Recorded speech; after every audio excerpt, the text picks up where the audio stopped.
લોકસભાની ચૂંટણી પહેલા સાબરકાંઠા કોંગ્રેસમાં ભંગાણ, તલોદ કોંગ્રેસના નેતાઓ કાર્યકરોના કેસરિયા, તલોદ શહેર કોંગ્રેસ સમિતિ પાલિકાના પૂર્વ પ્રમુખ રંગુસિંહ સોલંકી સમર્થકો સાથે ભાજપમાં જોડાયા। સૌથી વધુ કાર્યકર્તાઓએ કેસરીયો ખેસ ધારણ કર્યો। પૂર્વ પુરવઠા મંત્રી ગજેન્દ્રસિંહ પરમાર, જિલ્લા પ્રમુખ કનુભાઈ પટેલના હાથે ભાજપનો ખેસ ધારણ કર્યો। હજુ પણ કેટલાક વધુ કાર્યકર્તાઓ જોડાય તેવી શક્યતા છે।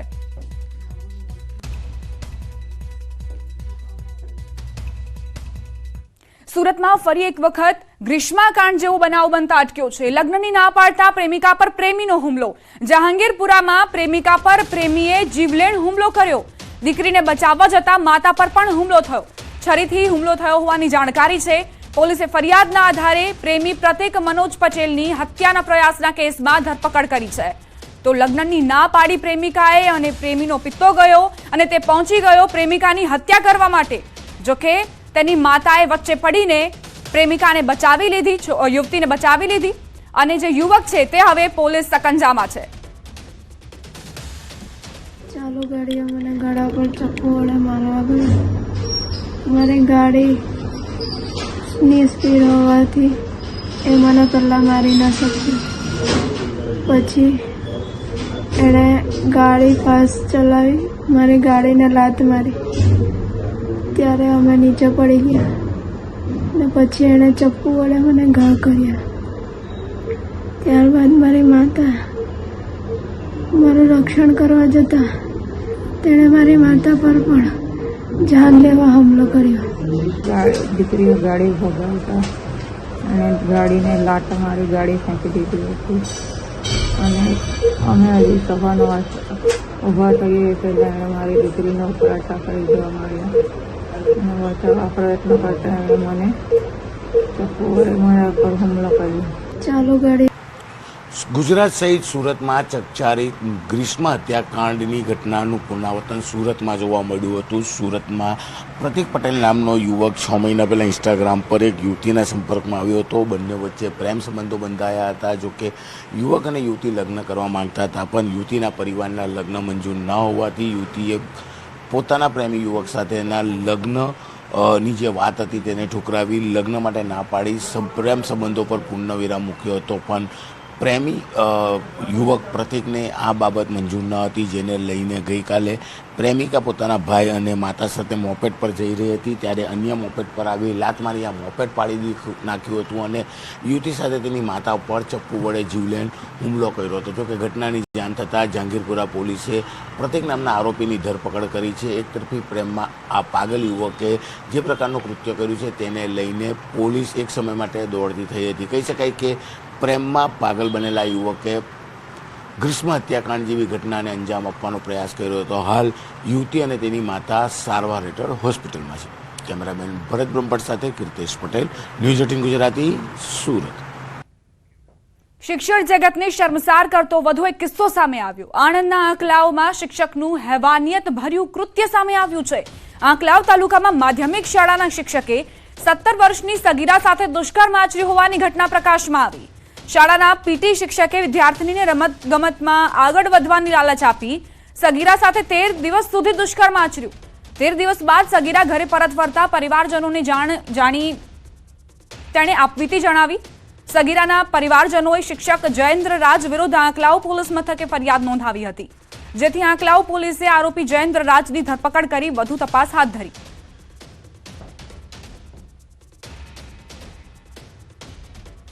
અમદાવાદમાં ફ્લેટમાં આગ લાગી, જેમાં એકનું મૃત્યુ થયું છે અને 210ને બચાવાયા। જહાપુરા ફતેવાડીમાં મેટ્રો મેન્શન ફ્લેટમાં આ બનાવ બન્યો। આગમાં એક વૃદ્ધાનું મૃત્યુ થયું। ભીષણ આગમાં 20થી વધુ વાહનો પણ બળીને ખાખ થયા। ફાયરની ટીમે 210 લોકોને સુરક્ષિત રીતે બચાવ્યા। ફાયરની ટીમે આગ પર કાબુ મેળવી લીધો છે। અસામાજિક તત્વોએ આગ લગાડી હોવાનો સ્થાનિકોએ આરોપ મૂક્યો, જે બાદ વેજલપુર પોલીસે એકની ધરપકડ કરી છે।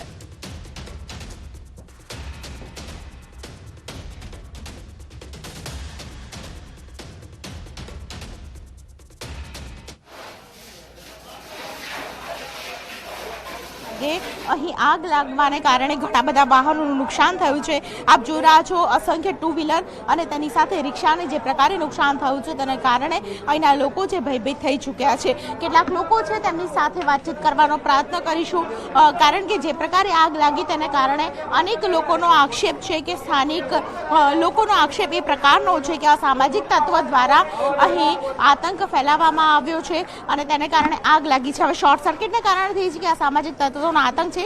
સ્થાનિક લોકોને પૂછવાનો પ્રયત્ન કરીશું. શું નામ છે ભાઈ આપનું? આ બિલ્ડિંગમાં રહેતા હતા કે કેમ? કોઈ ફ્લેટનું કોઈ જ આવતું નથી કે આ 70-40 સાધન બળીને ખાક થઈ ગયેલા છે.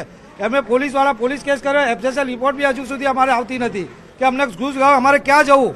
અત્યારે લાઇટ નથી, પાણી નથી. હું બહારથી આવું છું માણસ, મારી ફેમિલીને ક્યાં જતી રહું. કેટલા લોકો રહેતા હતા? અચાનક ઘટના શું બની? 70 માણસ 600 માણસ ફેમિલી રહેતું હતું. અહીં 600 માણસને ક્યાં છે? 600 માણસને ક્યાં મૂકવાના? બધા પોતપોતાનું ઘર મકાન બંધ કરીને નાસી ગયા. કાલ બપોરે કોઈના સાથે ઝઘડો થયો છે અને ઝઘડામાં આ આગ લાગી નથી, લગાડવામાં આવી છે. તો મારું પ્રશાસનથી એક જ છે કે અહીંયા જે પણ બિલ્ડર હતા, બિલ્ડર લોકોએ ફ્લેટ વેચી નાખ્યા. સ્થાનિક લોકોનો આક્ષેપ છે કે ઇલેક્શનના માહોલમાં ન તો અહીં કોર્પોરેટર જોવા આવ્યા છે કે ન તો ધારાસભ્ય જોવા આવી રહ્યા છે. અસંખ્ય લોકો આપ જોઈ રહ્યા છો કે અહીં રસ્તે રજડી હોય તેવી પરિસ્થિતિ. 5 માળના બિલ્ડિંગમાં 70 જેટલા મકાનો છે. 200થી પણ વધારે લોકોનો રેસ્ક્યુ ફાયર વિભાગ દ્વારા રાતોરાત કરી લેવામાં આવ્યો. મહિલાઓ છે તે આપ જોઈ રહ્યા છો પોતાના બાળકો સાથે અત્યારે જે ઘટના બની તેને લઈને ભયભીત થઈ ચૂકે છે, કારણ કે અહીં મીટર પણ આપ જોઈ રહ્યા છો, તમામ મીટર છે તે સળગી ગયા છે. તમામ જે મીટરની પાસે બાઇક રાખવામાં આવ્યા હતા તે પણ સળગી ગયા છે. તેને કારણે અસંખ્ય જે વાહનો છે તેમને મોટું નુકસાન થયું છે. ઘણા બધા લોકો પોતાના વાહનોના નુકસાન જોવા માટે ખાસ કરીને અહીં આવી રહ્યા છે, કારણ કે રાતના 2:30 વાગ્યાનો જે બનાવ હતો તેને કારણે લોકો છે તે ભયભીત થઈ ચૂક્યા છે અને આ ઘટનાને કારણે પોલીસ પણ હાલ તપાસમાં લાગી ગઈ છે. કેમેરા પર્સન હિરેન શાહ સાથે દીપિકા કુમાર, ન્યૂઝ 18 ગુજરાતી, અમદાવાદ. પાટણના શંખેશ્વર નજીક ગમખ્વાર અકસ્માત સર્જાયો. 55 પાટિયા નજીક પિકઅપ ડાલુ અને વેગનાર વચ્ચે ગંભીર અકસ્માતની ઘટના બની. અકસ્માતમાં ગાડીમાં બેઠેલા 2 લોકો આગમાં બળીને ભડથું થયા. 2 ગાડીઓમાં આગ લાગતા 2 વ્યક્તિઓ સહિત ગાડી પણ બળીને ખાખ થઈ. અકસ્માતની જાણ થતાં સ્થાનિકોએ આગ પર કાબુ મેળવવા પ્રયાસ કર્યો. પોલીસે ઘટના સ્થળે પહોંચી મૃતકોને બહાર કાઢી ઓળખની તજવીજ હાથ ધરી છે. તો અકસ્માત બાદ કારમાં જે 2 લોકો સવાર હતા તે જીવતા ભૂંજાયા.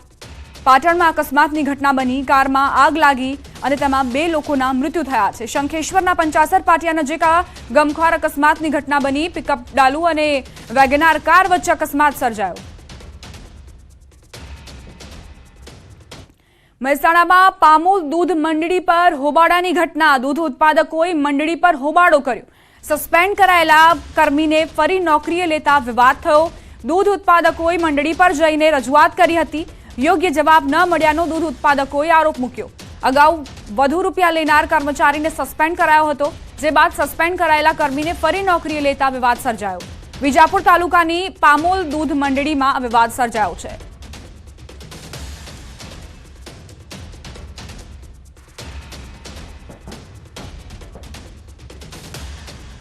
બુલેટિનમાં રોકાઈશું એક નાનકડા વિરામ માટે. આપ જોતા રહો ન્યૂઝ 18 ગુજરાતી.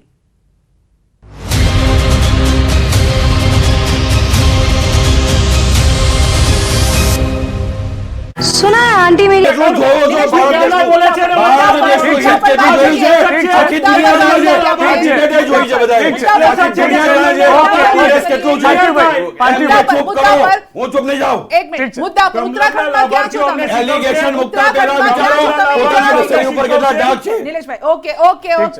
ઉત્તરાખંડમાં ક્યાં છો તમે? બસ એ જણાવી દો. ઉત્તરાખંડનો મુખ્ય મુદ્દો, ઉત્તરાખંડના યુવાનોનો મુખ્ય મુદ્દો પહેલા પણ મેં ચર્ચા કરી છે. ઉત્તરાખંડમાંથી સૌથી વધારે સેનામાં ભરતી થવા વાળા યુવાનોની ટકાવારી ખૂબ વધારે છે. અગ્નિવીરનો મુદ્દો ત્યાં હાવી થઈ રહ્યો છે. જે યુવાનો તમે જોશો કે અગ્નિવીર માટે ત્યાં મોટા પ્રમાણમાં જે આર્મીમાં પ્રવેશ કરવા માંગે છે, આર્મીમાં નોકરી લેવા માંગે છે, એવા યુવાનો અત્યારે મુખર થઈને ઉત્તરાખંડમાં બોલી રહ્યા છે. બીજો મુદ્દો કે ત્યાંના જે જોશીમઠનો ઇસ્યુ છે, પર્યાવરણના મુદ્દા છે, જેથી કરીને લોકોના જનજીવન ઉપર ખૂબ મોટો પ્રભાવ પડી રહ્યો છે. આ મુદ્દાને લઈ ભારતીય રાષ્ટ્રીય કોંગ્રેસ ઉત્તરાખંડમાં પ્રચાર કરવાની ઠીક છે, ઓકે ઓકે, તો પછી ચોક્કસપણે આજે બીજેપી નો પરિણામ દબદબો કેમ છે ત્યાં? જો આજ બધા મુદ્દા હોય તો બીજેપી નો દબદબો કેમ ઉત્તરાખંડમાં? તો પછી જો મેં તમને શું કીધું કે ઉત્તરાખંડ હોય ત્યાં ડબલ એન્જિનની સરકારો, અમે છે ને અમારો રિપોર્ટ કાર્ડ લઈને જઈએ છીએ. અમારી પાસે હું ડંકાની ચોટ પર કહું છું, હું ભારતીય છું, હિન્દુ છું, એનો મને ગર્વ છે.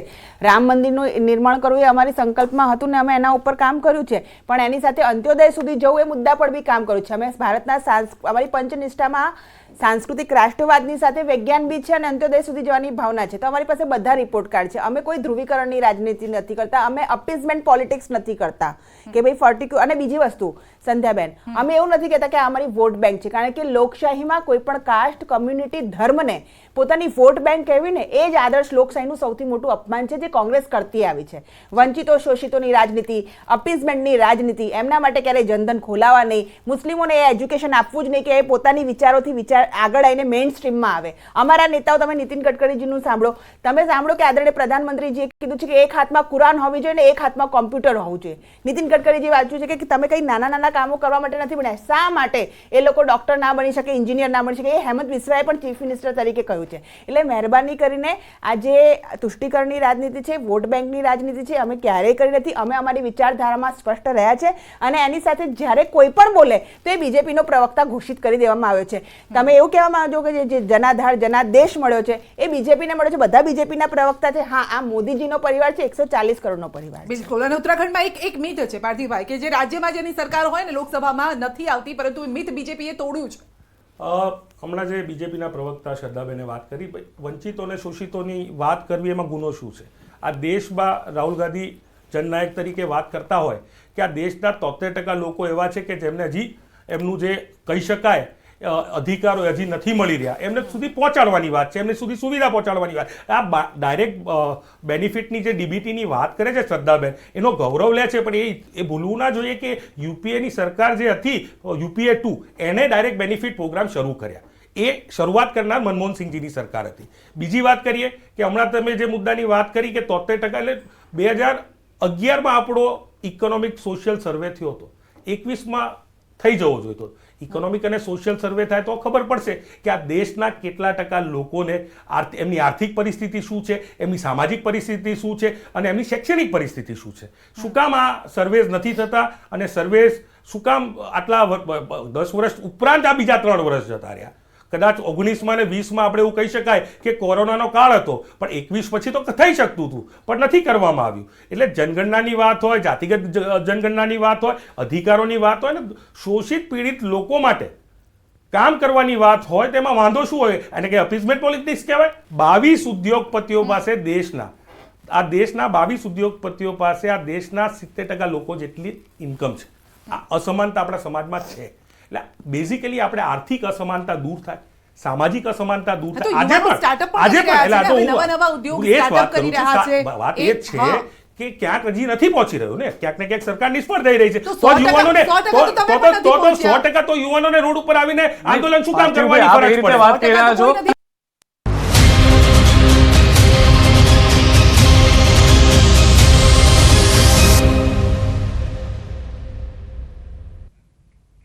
વિરામ બાદ સ્વાગત. સમાચાર સાબરકાંઠાથી. વડાલી કિસાન સંઘ અને ખેડૂતો આકરા પાણીએ જોવા મળ્યા. ખેડૂતોએ નગરોડ પ્રશાસન સામે બાયો ચડાવી. માવઠાથી થયેલ નુકસાનીના સર્વેને લઈ ઉગ્ર આંદોલન કરવામાં આવી રહ્યું છે. મોટી સંખ્યામાં ખેડૂતો વડાલી એપીએમસી પહોંચ્યા. નુકસાનીનો સર્વે ન થતા વડાલી શહેર સજ્જડ બંધ રહ્યું. ખેડૂતોના સમર્થનમાં બજારો સંપૂર્ણ બંધ રાખવામાં આવી છે. બંધના એલાનને લઈ શહેરમાં સવારથી જ સન્નાટો વ્યાપી ગયો છે. નુકસાનીનો સર્વે અને વળતર આપવા માટે ઉગ્ર માંગ કરવામાં આવી રહી છે. માર્કેટ યાર્ડમાં ખરીદી તેમજ વેચાણ સંપૂર્ણપણે બંધ રખાયું છે. સર્વે કરી તાત્કાલિક વળતર ચૂકવવાની માંગ સાથે બેઠક કરાઈ. માંગ નહીં સંતોષાય તો ઉગ્ર આંદોલનની ચીમકી ઉચ્ચારાઈ.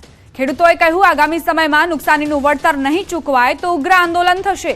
વડાલી એપીએમસી ખાતે ચુસ્ત પોલીસ બંદોબસ્ત ગોઠવવામાં આવ્યો છે. વહીવટી પ્રશાસને પોલીસની પણ મદદ લીધી છે.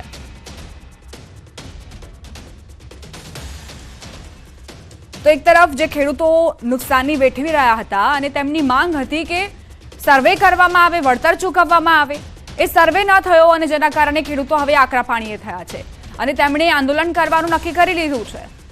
આજે સમગ્ર બજારો બંધ રહી વડાલીમાં અને ખેડૂતોની આ માંગને તેમણે સમર્થન પણ આપ્યું. સાથે જ માર્કેટિંગ યાર્ડમાં જે ખરીદ વેચાણ હતું તે પણ બંધ રહ્યું અને બંધના એલાનમાં સૌ કોઈ સમર્થન પણ આપી રહ્યા છે.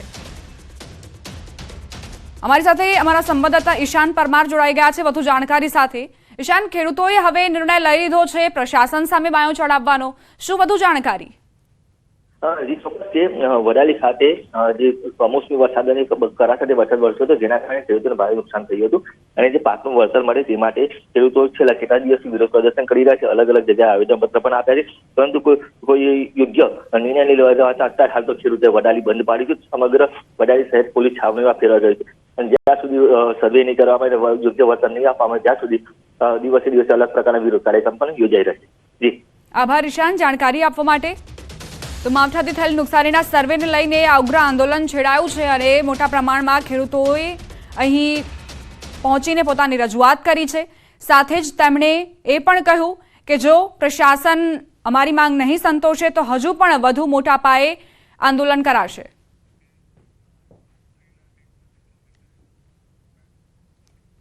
આ સાથે જ બુલેટિનમાં અત્યારે બસ આટલું જ. વધુ સમાચાર માટે આપ જોતા રહો ન્યૂઝ 18 ગુજરાતી અને જતા જતા નજર કરીએ ટોપ 3 ન્યૂઝ પર. ભાજપમાંથી સસ્પેન્ડ કરાયેલા દેવુબેન જાદવ અને મનસુખ જાદવ પર વધુ એક આરોપ.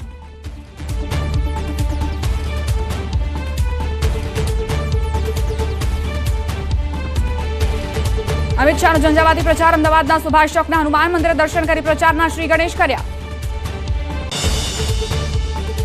લોકસભા ચૂંટણી પહેલા ભાજપની મહત્વની બેઠક દિલ્હીમાં. આવતીકાલે તમામ પ્રદેશોના ચૂંટણી સંયોજકોના વર્કશોપનું આયોજન.